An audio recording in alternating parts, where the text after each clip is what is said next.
Welcome back to War Thunder and welcome to the first impressions of the American M26 T99 medium tank.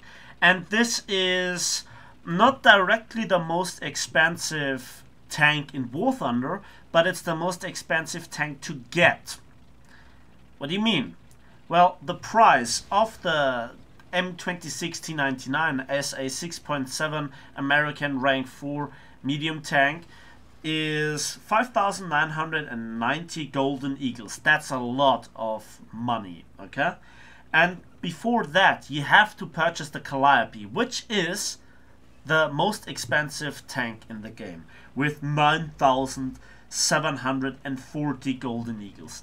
That puts you at a cost of 15,730 golden eagles. That is around about $75 of golden eagles. That is a lot of money. The question, of course, is, is this a pay-to-win tank? Is this tank worth the money? In both cases, I say, yeah, no, probably not. And if you want to get a premium tank for, playing for fun, for training, for, playing combined battles, there are other tanks. Especially the battle rating is, I guess a little bit over the top. Because what you have here is an M26 being equipped with additional M8 rockets. And those M8 rockets are a bit controversial in my opinion. Now previously I thought that the tank, the Calliope, the predecessor, so to speak, which you have to purchase again before you even can think about purchasing the M26 T99. Well, the external ammo racks, as the rockets are counted, they do not explode. They simply don't explode. On this tank, they do. So I think it's very strange because those are the same rockets. The mounting is different, but still. Now let's talk about the rockets. You have 4 launchers, 2 on each side, and you have then to fire 4 or 3 rockets on one side to then fire from the other side. And there are multiple problems with the rockets. Now those rockets are loud and they have a penetration of 29 millimeters against any angle at any distance. And 29 millimeters is not that bad, but it's not like a Russian 122 millimeter HE shell. And that is a big difference. Now, the gun is your trusty M3 cannon, for example, also found on the Super Hellcat. But now I actually go into one of the most ridiculous scenes that I think I've ever played. Here we go. Oh boy, that's an I6. I'm so dead. I'm so dead. Blind him, blind him, blind him. That's one of the effects of the rockets. It has a high rate. I killed that guy? Wait a second. Let's watch that hit cam a little bit slower. So, first of all, I track him. Okay, that's an effect of the rockets. I also damaged the gun by splashing, and that's also another side effect. The next hit also tracks him, and then that one. That hit was very, very strange, and it hit just a side skirt, and one of the fragments beamed in and hit the ammo rack and let him explode. But, that is very, very difficult to do. Like, we both came around the corner and I just denied him the clear shot. Like, actually, this Ferdinand here. He actually saw me and now he turns on me. But his mobility, well, he has problems, and I just blind him, and the APHE shell hits the rock in front of me. I tried to aim for the weak spot, but it was a bad shot. It was really badly aimed. I know. So, I see a potato truck, and I think to myself, whoa, this thing is dangerous for me, because if he sprays me and hits my ammo rack, I end up like the I6, and that has happened all too often. I died by random artillery strikes, so you really can't pressure for capture circles in this thing, because there's always somebody just dropping blindly an artillery strike in it.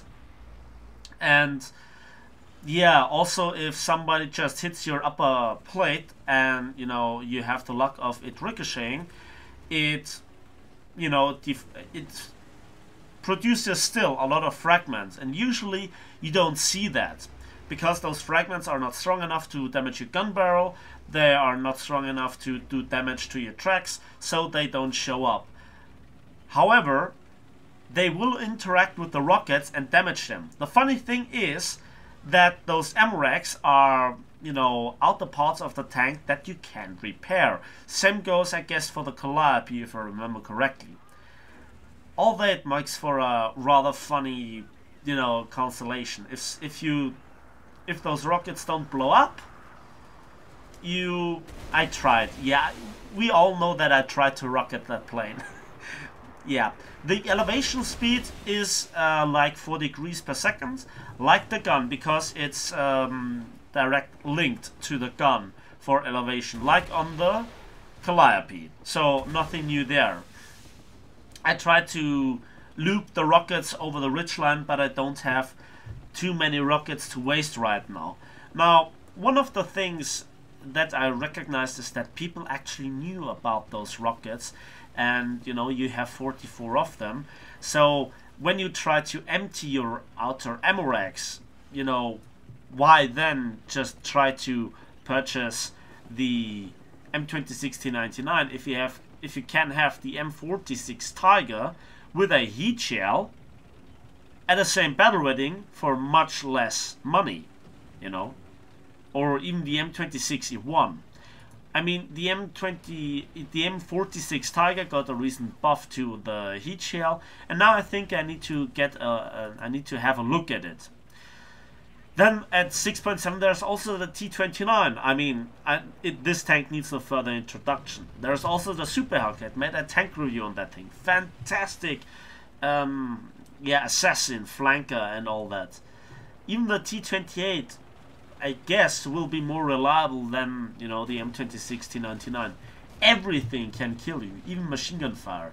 I tested that out on the British rocket tank, and in that video you find a little bit testing with the Cromwell RP3. Now this tank is still better because it has an APHE shell, but it has 170 millimeters of penetration. That is not enough to deal with most tanks that you face at your battle rating. Yes, lower tiers you still can penetrate, and with side shots, you know, a 90mm American APHE shell does the job. But overall, I guess I would have not purchased the tank with my own money, even as a collector, like with the Calliope, but I got, I guess on the Calliope, a 75% discount, so I couldn't resist. And I got this one from Gaijin after I requested it. Now, don't think that this will be the last battle, because I can imagine things, you know, where the rockets will be useful. If your gun is damaged, you still can fire back with more than just your 50 cals.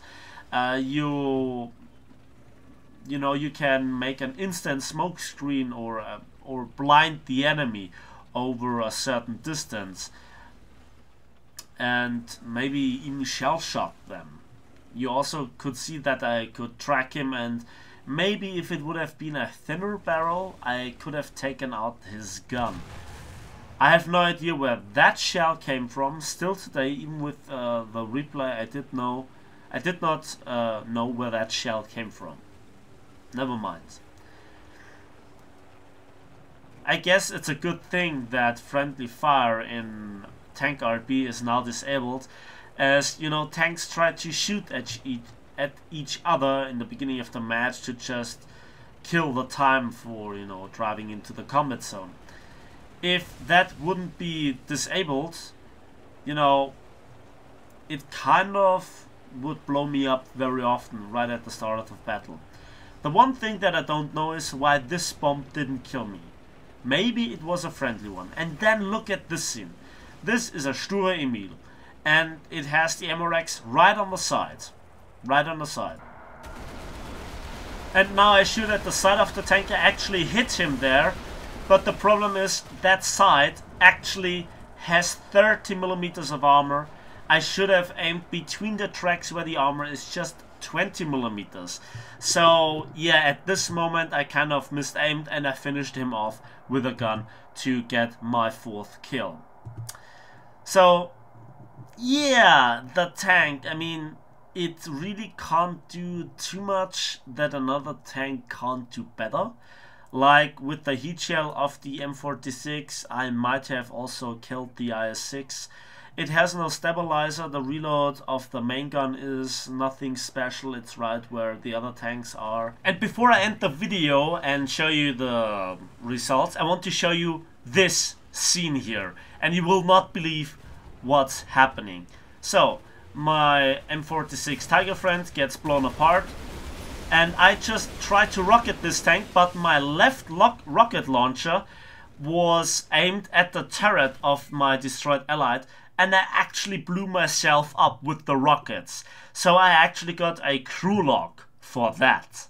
So let's have a quick look at the post-battle results. For 4 kills and 3 critical hits, I got 32,000 silver lines and 5,615 modification research points. Vehicle research was 7,243. So yeah, that's the tank. There were no boosters applied. I hope you enjoyed the video and this just first impressions. This was not a tank review. I think the tank seriously would profit from not so sensitive rockets, and yeah, that's the reason why you blow up yourself, because the deck armor is just 20 millimeters, so the splash of your own rockets will go through the deck armor and just blow up your tank. Maybe if it would be a bit bigger or a bit thicker, then the tank could survive the own ammo rack explosion. So I think if ATGM tanks again would have this weakness, or every tank being equipped with rockets or even planes, therefore the game would play a bit differently. Let me know if you disagree or agree with me on this subject, and as usual, thanks for watching, thanks for listening. Please give this video a like if you did, subscribe if you want to see more, and we'll see each other on the battlefields of War Thunder.